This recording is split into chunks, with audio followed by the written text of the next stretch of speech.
Hello, everybody, and welcome. Here we are, Thursday again. I'm really excited to be here with you all today. And for those of you that are in the snow belt, hope you survived all the snow and are able to get out of your driveways. I am actually in Salida, Colorado, in the mountains, and boy, did we get hit. I mean, it's gorgeous, but ooh, it was negative 15 last night. Really, really chilly. And we've got tons of powder. It's just and super sunny today. So it's quite incredible. Anyway, I'm really excited to have Christina join me today. And let me just kind of give you a little bit of an overview in terms of what we're going to be talking about. So, this is Christina DeFranco, and so good to have you, Christina. I'm really Thank you excited. so much for having me, Leslie. I'm so excited. Yeah, I'm really looking forward to our chat today. Now, Christina and I have actually communicated a lot over like the past, what, 6, 8 months or so, Yeah, it's been a while. but we've never actually met. So this is actually the first time that we've chatted basically face to face. So it'll be really great. So, Christine, I'm really excited about what she has to bring to the table. We are going to talk about the psychology of branding and marketing. I absolutely love this topic, and I think you will too. So, today is about how consumer psychology can actually change your brand and using the psychodynamics of your ideal client to get more leads. So, it's going to be really fascinating. So, let me give you a quick overview of what we're going to cover more specifically. So, today we're going to talk about how to utilize consumer psychology and how that can transform how you connect with potential clients, and and how these connections equal conversions, which is amazing. We'll be talking about how marketing is really about evoking emotion and leaving a memorable impression. And then intentionally creating a brand and website using consumer psychology throughout the design and copy will not only get you more leads, but qualified leads. And guys, this is so key. We don't want just any old leads. We want the right people, the right fit clients coming to our site who are actually aligned with you and are actually considered your dream clients. So that's what we're going to be covering today. Before we jump in, I do want to remind everybody I have a very awesome 4-day event coming up. We're starting on, actually, I'm going to show the URL if you guys can see that. Let's see. Nice. There we go. LeslieBitel.com/MSI for multiple streams income, which isn't that what we all want? Multiple streams of income. So, guys, be sure to save your seat. Next week, we are going to do a live 4-day event from the 7th, Monday, through the 10th, Thursday. And I'll be going live every single day, teaching you all kinds of the ins and outs of creating multiple streams of income. And, guys, you're going to walk away from this event with your very own multiple streams of income plan in place, ready for you to implement. So make sure you sign up. LeslieBitel.com/MSI. And I can't wait to see you there. All right, let's go ahead and jump in. So, Christina, why don't we start by, could you just tell us a little bit about how you, just your story, how you evolved into this position that you're in? Yeah, absolutely. So, again, thank you so much for having me. I'm so excited to chat with everyone today. My background educationally is in psychology and kinesiology. And so, I actually began my journey of entrepreneurship by launching my first business, which is a virtual wellness studio. So, I still have that company, I'm still in that business each and every day. But through building that, I really realized that so many people have a story to share. So many people have so many gifts and talents that we need to bring forward that can help other people. So I said, how can I make that easier? How can I give people the information I wish I had have known sooner when I was starting my first business. And so that's why I've launched this second company, which is all about business consulting, design, website, copywriting, and really getting clear for entrepreneurs in the online space on how we can reach the right people, the people that will really benefit with what we have to say and share. And so I'm really passionate about this topic that we're going to be diving into today because consumer psychology is so important. What I see a lot of online entrepreneurs doing is leading with their heart and wanting to create impact, which is amazing. But there's that other side to the soul piece of strategy.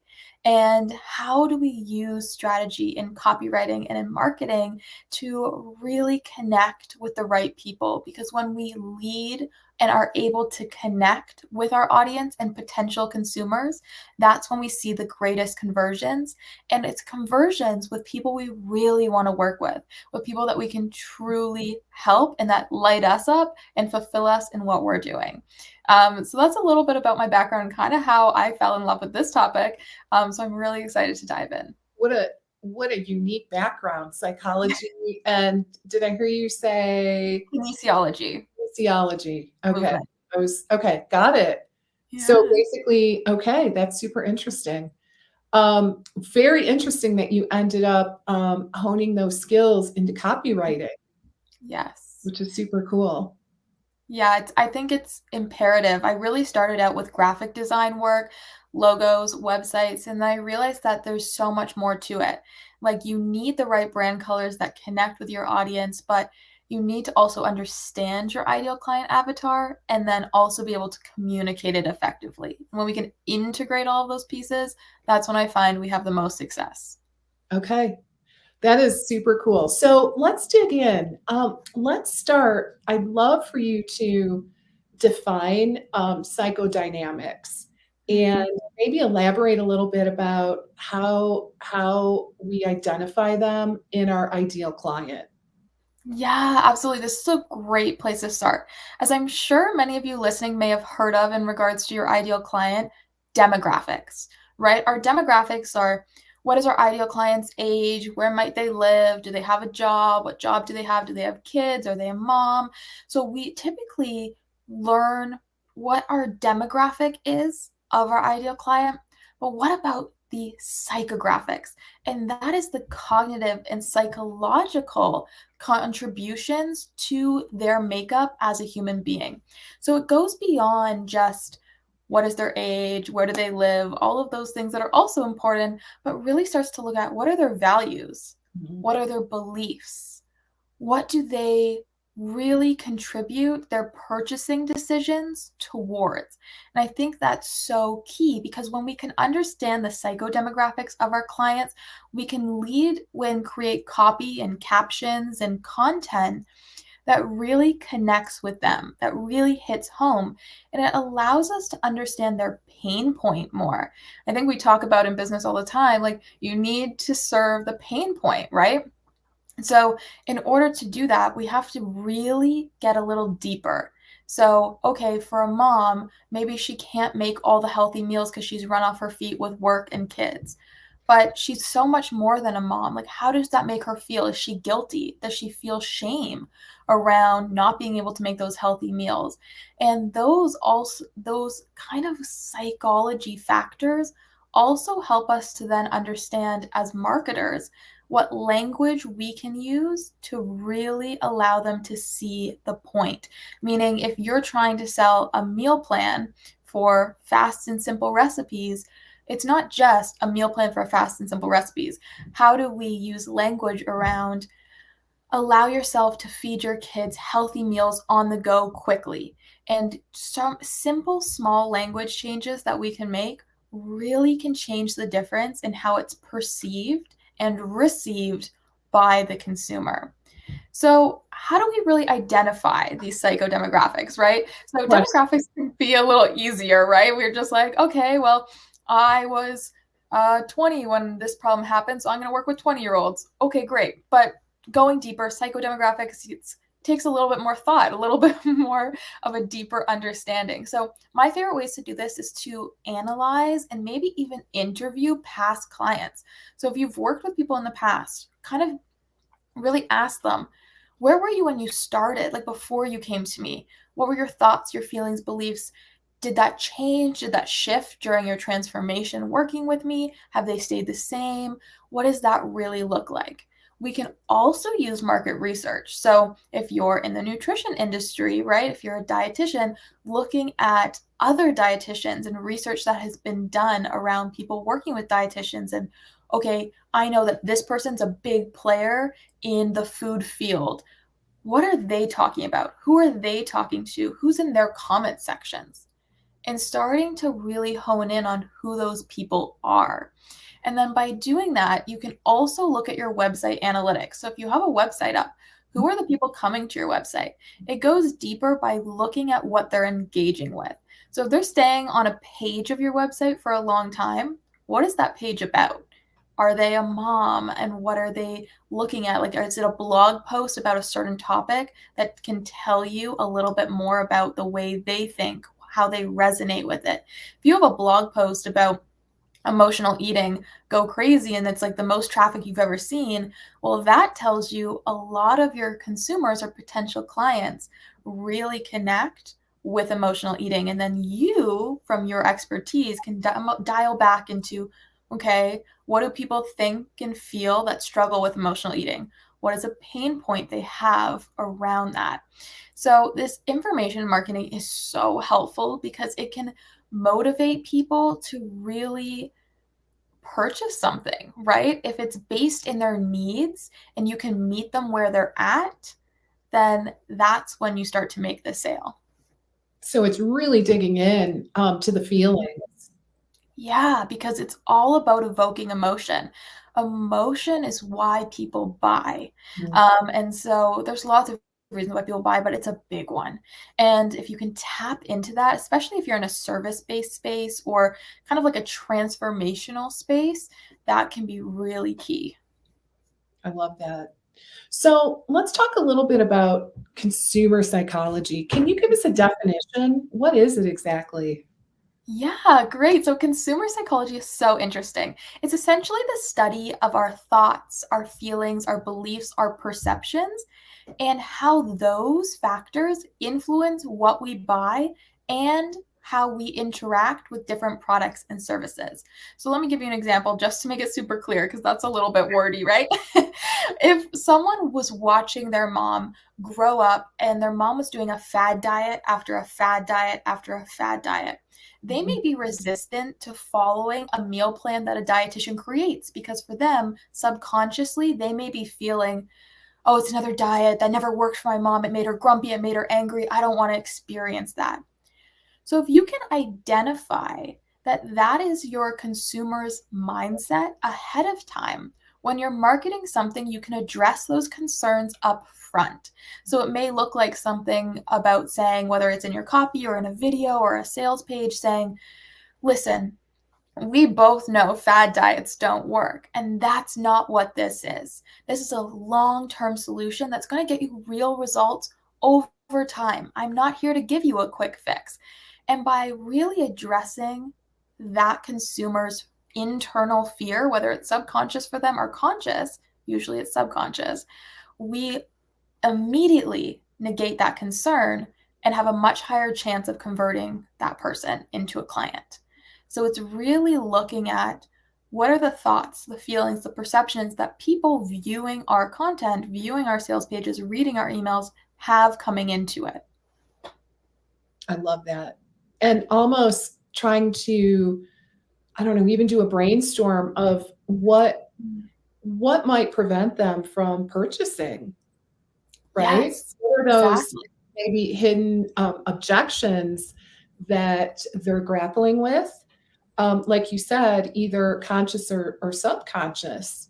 Mhm. And I think, at least based on what you're saying, if we can elaborate on those in our sales copy, it can really help move things forward. Yeah, and I think that's really interesting when it ties consumer psychology to psychographics, because one of the main factors of psychographics is who makes the purchasing decisions. When we look Ah, at demographics, it's income. Okay, but depending on the dynamic of a relationship and your ideal client, maybe they're married, maybe they're single, maybe they live with their family, who makes the purchasing decisions? Is it a group decision? Do they have full independence? What is their mindset around money? Because that all impacts sales too.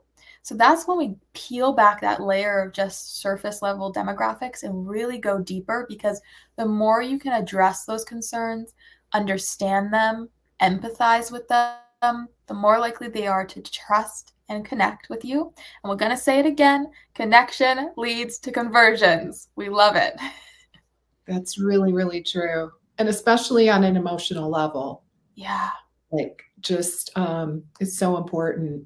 So all right, so once we've identified the, the psychodynamics of our ideal client, and we have a better understanding of consumer psychology, what do we do with it? How do we actually implement that, in our businesses? What would you say? There's many different ways. So one thing that consumer psychology and psychographics, like once you figure it out, one thing that's really crucial is you'll see all this clarity, right? When you speak to that one person rather than everyone, it's Yeah. clearly communicating your offer.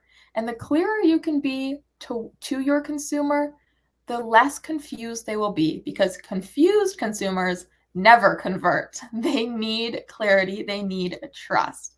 Yes. Another thing you can do is really use this information to inform your pain point, right? Sometimes our pain point might just be, okay, they want to lose weight, but it goes so much deeper. When you look at the psychographics, when you really see, oh, like they have trauma of their mom doing a bunch of fad diets, right? And when you look at that, that then changes the development of their pain point and how you speak to their pain point. And then it really helps them feel seen and heard. When you talk about how they may be feeling right now and how it may be holding them back. So, for example, if they have lower back pain and you're here to fix their low back pain, saying something more than just, I'm here to fix your low back pain, and allowing it to paint a picture of, do you want to run and play with your kids outside? Like, how fun would that feel to go to the park with them and run up and down the play structure and go down the slide, right? So it's painting that picture of something that they can't do now because of their pain point, and really showing them that through the journey you're going to take them on, where they can be in a real visual, visceral experience. Like, allow them to emotionally get there within when you're talking about your offer, when you're writing about it. Because when you can empathize, creates connection. And then lastly, it's really just when you know your ideal client in this level, in this depth, what it allows you to do is understand if they're an emotional buyer. Are they an impulse buyer? Do you need to host 3 webinars to finally get them to convert? What is their purchasing decision history? Like, how do they interact as a purchaser, as a consumer in the world? And the clearer you can get on that, the more your marketing strategy can reflect what they need. If they're an impulse buyer, you need to get up a sales page and put a countdown on and go, go, go. But if they need connection, if they need safety, then you have to really be able to draw that out. Like, you have to then support them in steps. Like, maybe you're launching a freebie and then you're doing a webinar and then you're nurturing them on an email list and then they'll convert. It's really different depending on the consumer's purchasing decisions. Okay. So I'm just wondering, how do you ascertain this, like this kind of a data, because like within an ideal client, like within a niche, there's so much variability, right? Mhm. So Yeah, there's a ton of idea of, variability, and yeah. it's important to really understand that, but there's themes, Okay. there's threads, and the more people you work with in your niche, the easier it becomes to pull those out. So, for example, like, what is a limiting belief that you're seeing time and time again with your clients? that leads to a psychographic. It leads to a psychological factor that's linked within them because it's all a mindset. So what is that same mindset that they're all coming to you with, right? Like, oh, I can't lose weight. Oh, I've tried every diet. Okay, these are things that they're saying, that they're feeling. And then, okay, if they're saying the words, I've tried everything, nothing works. What is that feeling? Frustration, Right. anger, pain, right? And how do we speak to that emotion then? Like, I know in your copy, right? Going, I know that this is so frustrating. You've tried Mm. everything. I've been there. I've done that, sharing your story or a client's story to help that social proof. And then taking it a step further to really explain the process and show how it's different. How is it not the same? So it definitely gets easier when you have clients and you can really see that. But until that point, like maybe you're not there yet, maybe you've only had a few clients, really look at other people's comment sections. So go to those big players. What are those people saying? When they're on Instagram stories and someone puts up a question box, what questions are they getting over and over again? Because that's a reoccurring pain point. And then from your standpoint, you have to extract the emotion from that, right? So what are they saying and what does it really mean? Because it's two different things. Okay. So interesting.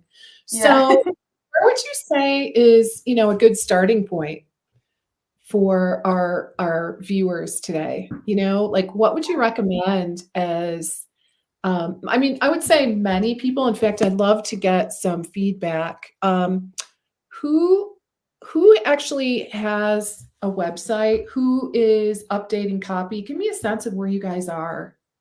Yeah. And because what I'd like to do is I'd like for you to be able to walk away from today just with an action step or two. How's that sound, Christina? Sound like Yeah, a I good think that's excellent. Yeah, so definitely give us some feedback, guys. Let us know. Do you have a website? Are you on socials? Like, where are you really hanging out and learning about your clients a lot? Because that can be really helpful for me to give you some guidance.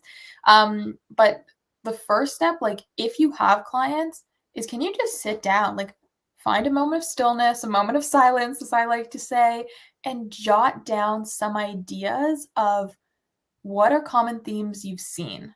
What is everyone saying? What are some common pain points, problems that you're seeing? And then using that to then draw down emotion.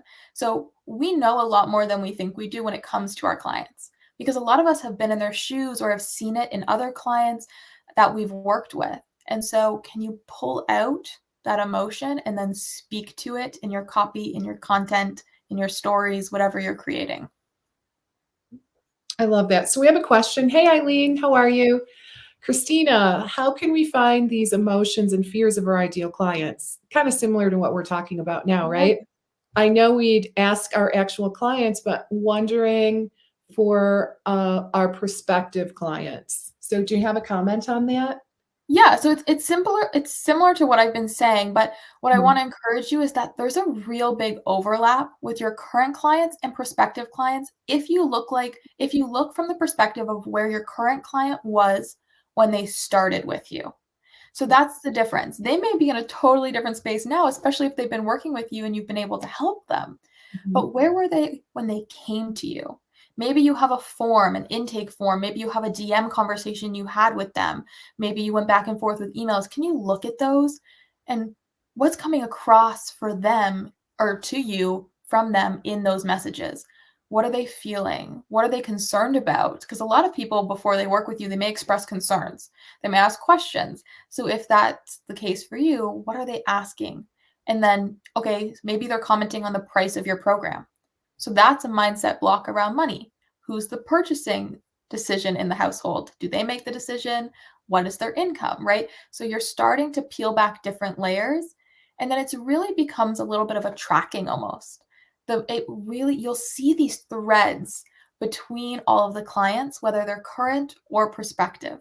If you're in if you're following your niche, your ideal client. If you're trying to speak to everyone, you're not going to see these, right? And so Right. I encourage you then to maybe go a little bit more narrow first and then really speak to these people. Hope So that good. helps. If you have more questions, definitely let us know. Yeah. Okay. Let's see. All right. Let's see. Oh, thank you, Beth. Oh, Nice. that's so sweet. I appreciate it. I knew Christine would be a great fit for today. So thanks for that. Okay, Stacy. So Stacy says, Go ahead. hey, Stacy, welcome. So Stacy has a website and she has Instagram. Mhm. It's Awesome. awesome. Hey, No Jean, one's how are there. you? So Jean does not yet have a website. So Jean, so we're just trying to get a sense of where everybody Yeah. is. Jean, are you on socials? Maybe let us know. Because socials is, I mean, you're probably on Facebook because you're commenting from Facebook. Yeah, So actually, can I share a tidbit for that then?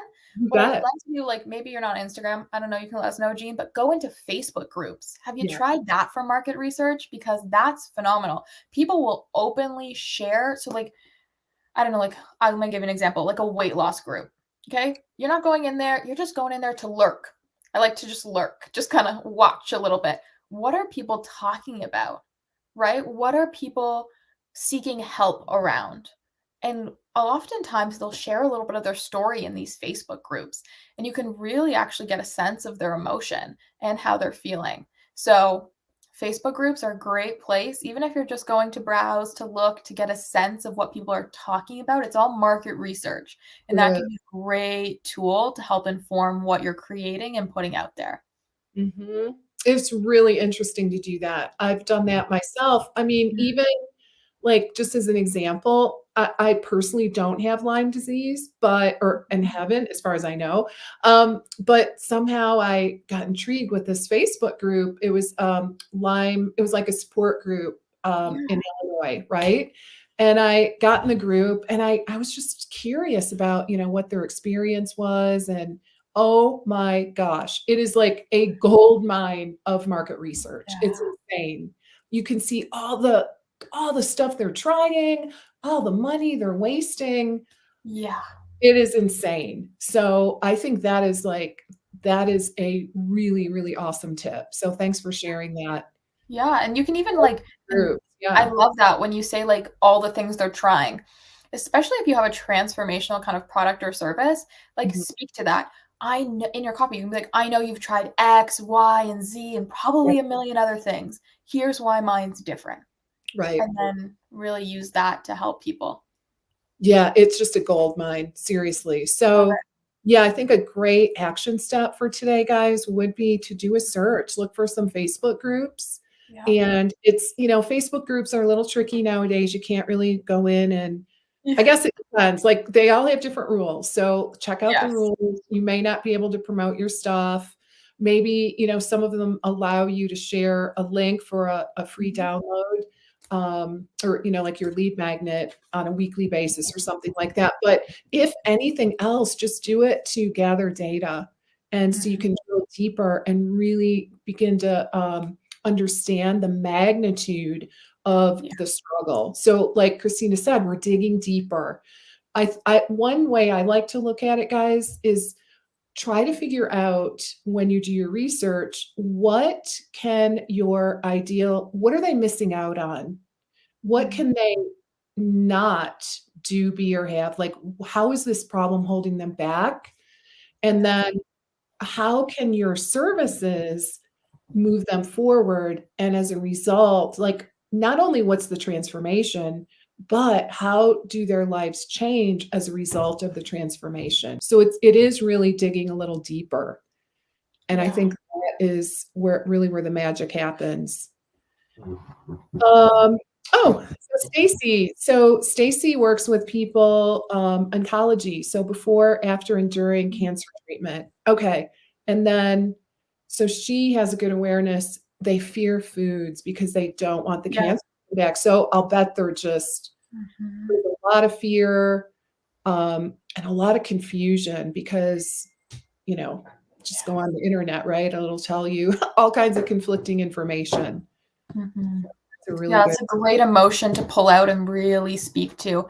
Because what you should be doing, Stacey, and I don't know if you're doing this already, but like your content needs to be reflecting that then.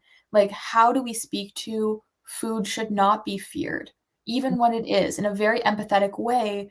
How do we address that concern, that scarcity? How do we address it with our content so that we can bring them back to a place where they see food as medicine that will nourish them and heal them and the work that you're doing. So really, once you find that emotion, because Stacey, you have, use it in your content to keep speaking to that, to raise awareness, to build trust, and almost like convert them in a sense to understanding your principles, like understanding your process. Why should they believe in it? Why should they trust you over their fear? And that's a process, right? It takes time. And I love that that transformation from viewing food as kind of the enemy to viewing Yeah. food as medicine. Yeah. That's really, really cool. Okay. Yeah, awesome. Glad that Nice. helps. Good. Um, oh yeah. So, hey Mhm. Beth. So this is super interesting. So can you speak about a baby boomer purchasing mindset? Yeah, this is really interesting because I think what a lot of people assume is that baby boomers and older generations don't want to purchase things online because it's not how they grew up. It's not how their purchasing decision was initially started. That wasn't their buying process. But the world is shifting and they're shifting with it more than you think. I don't have the stats off the top of my head, but there's a very large percentage of baby boomers that are making online purchases and that are really starting to see the value in the online space much more than we're giving credit for. However, I do think with the baby boomer purchasing mindset, what we've seen more and more is they are less impulse buyers and more long-term conversions. So if you're working with that demographic, you may be more so looking at that long-term plan I mentioned. How do you nurture them in an email sequence? How do you host a webinar and really starting to do things that kind of create this roadmap, this little journey you're going to take them on before they'll convert. And listen, it may seem easier if people are impulse buyers or emotional buyers because they may seem like they convert quicker. But once you have this process set up in your business, it's constantly going. So you're not going to be like, oh, I'm never going to get any sales until 3 months later after I've done all this work. It's continuously evolving. People are coming in, new people are coming in, they'll convert later. New people are coming in, they'll convert later, but it'll be a cycle once you actually have it going. But looking at more of a nurture campaign, nurture sequence, and retargeting once they've liked a freebie or done an opt-in, they're showing interest, but they're not ready to buy yet because they don't like putting their credit card on the internet. How do we keep nurturing them and retargeting them so that they are ready? It's like a non-negotiable. They can't say no because they need it so bad. Mm. Great, really great question. Yeah. Okay. Oh, okay. So Jean doesn't have any sites. It has a few mentions there. A But member of Facebook groups. Good. okay, so she could do that. Awesome. Okay. Hey Delia. So companies do this type of research. I worked in a bank in their marketing research department doing research on consumer behavior. Okay. Oh, this is right up your alley then, right? Yeah, we get along. Yeah, So massive good. companies do that, and I'm trying to encourage us as small entrepreneurs, as maybe solopreneurs or small business owners to do it too, because it's Yeah. just as helpful for It's us. just so powerful. So yeah, we Yeah. should be doing it too. Absolutely. Okay, so what if a person or ethnicity group has the belief that their chronic illness or problem is genetic and therefore unwilling to change their eating habits? Interesting. Mhm. Hmm. So I think there's a few things with that. One piece is really like, okay, is that the target market then? Like if you're targeting an ethnicity group that their whole culture, their whole belief system is built around not believing this, you're in an uphill battle, which is fine. If that's what you want to tackle, that's okay. But first of all, it's looking at, is that the right market? Is that needed there? Is that like, are you seeing some people trickle over and getting positive results, or is it like you're just trying to change a whole trajectory? Because that's an uphill battle. However, if that's the route you want to take, if maybe you're in that ethnic group and you saw it worked for you, even though it went against your beliefs, and you want to help others do the same. Really looking at sharing stories. You need social proof. And not just your own, like more. And so it's really hard to change people's beliefs. It's more so when we look at consumer psychology, what are their beliefs and meeting them at their belief. So you would have to do a lot of work around deconstructing and kind of unlearning some things that may be incorrect or are no longer scientifically accurate, and reaffirming for them what our research shows us or what we know to be true because of X, Y, and Z, or the proof we've seen, and like really show that through case studies. So it's an uphill battle. It's a lot of work. That's a tough one to really break through. But if you're really passionate about it, it's a lot of helping people deconstruct and unlearn, and it's one stepping stone at a time. I hope that helps you. It's hard. I think that's a really great answer, Christina. Absolutely. So my question to Delia would be, do you have, potential, do you have a backup plan, right? Because this is going to take a while. It's like swimming upstream, Yeah. right? So, and one of the things that I talk about in my work with clients is really the definition of an ideal client, right? Mhm. Or maybe a different way, like a profitable niche.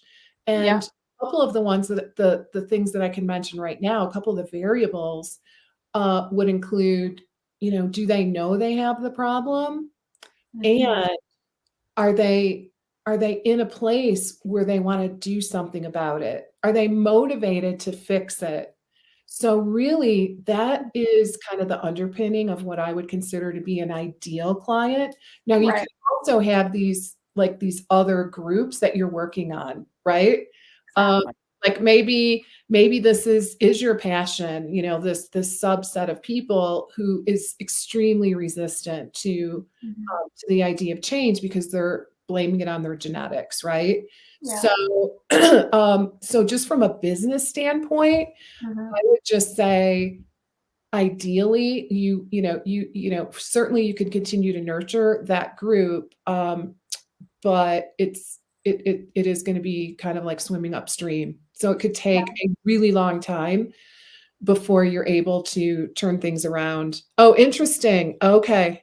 Yeah. I think also what's really important to understand, and maybe that's in the type of content you start to create, is the learning around your genetic problem Mhm. and your eating habits are not mutually exclusive, meaning you could have a genetic condition and your eating habits could still help Right. reduce pain, feel better. It's not going to say your genetic condition is going to disappear. And that's not the language we're using. Instead, we're going to do language like reduce pain, create or cultivate a community of people that understand you. Like starting to shift maybe the offer a little bit to really help people meet them where they're at in terms of, okay, like we have this, it's a genetic condition, we know it exists, we're not going to get rid of it, but we're going to feel better. We're going to live our best life by food, by eating this certain way. And it's not going to get rid of it, but we're going to have a higher quality of life. We're going to feel better. We're going to be happier, whatever that looks like, whatever your, based on your psychodemographics of your person, Yeah.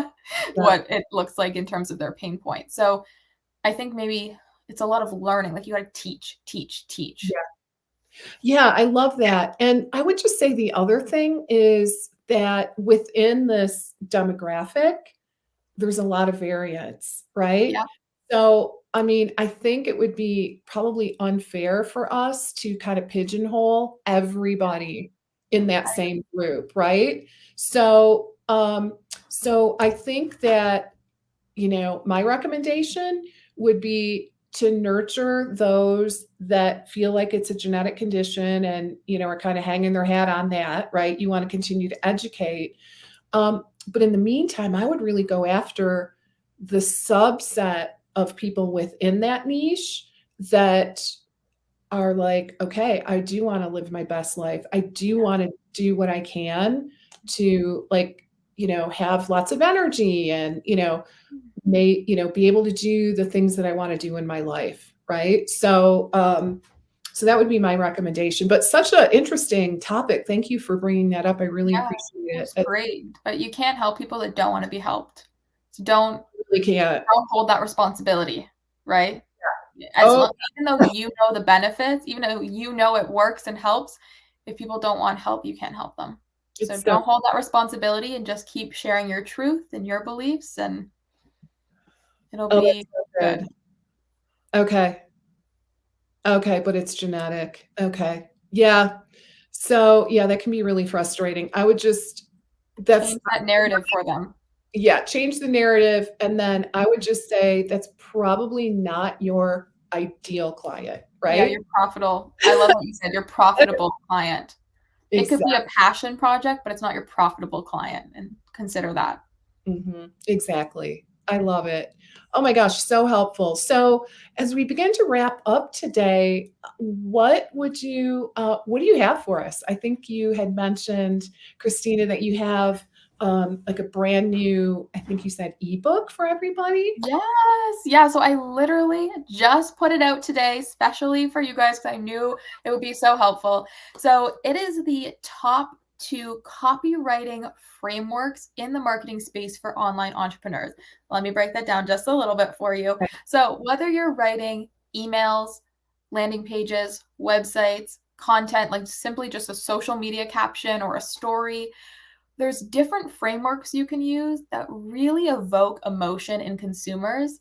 And especially if you do the work we've talked about today and the market research to learn about those psychodemographics in tandem with the demographics, you can use that information in these copywriting strategies that are in the ebook to write really compelling and emotion evoking captions, emails, all of that good stuff. So it's completely free. The link is on the screen here. It is case sensitive. I learned that the hard way, so make sure you do your capitals. But I'd love for you guys to go ahead and grab that. And if you guys find it useful, let me know. If you have questions, connect with me over on IG. I'm always there and happy to answer any questions. So good. I'm going to grab it myself, guys. So, highly recommend. So, it's a bit.ly link, copy with Christina. And again, that is case sensitive. So, make sure you put the capitals in. Awesome. Sounds great. And then I do want to remind everybody Yeah. to make sure you grab your seat. So, we are going to have such an awesome week next week. I am going to teach you how to generate multiple streams of income within your business. And guys, let's just face it, just like a healthy diet, you are not relying on one food, right? A healthy plate equals a variety. Same for your business. So we want to have a variety of revenue streams. And, you know, many of you are starting with one-on-one, which is great. Eventually, we want to build out those other levels. I'm going to teach you a concept called the profit pyramid, which is basically, it's a schematic where, I show you the different levels of revenue inside of a business, and you're going to walk away with your own profit pyramid filled out. Okay. So it's almost like a business plan. So I'm really excited to share all of that with you. Just make sure you save your spot, lesliebitel.com/MSI. And I will see you on Monday the 7th. That's when we kick things off. So really excited about that. All right. So this has been awesome. So awesome. Thank you, Christina. This was just incredible. I know that everyone got a ton of value. And yeah, so great. Thanks, Cynthia. Thanks, Cynthia. Yeah, this has been so helpful. So yeah, guys, be sure to grab the ebook. Let me put her link on there one more time in case you missed it before. bit.ly/copy with Christina, and make sure you do the capital letters there because it is case sensitive. All right. So have a wonderful rest of your day, an awesome weekend, and we will see you same place, same time next week. Bye for now.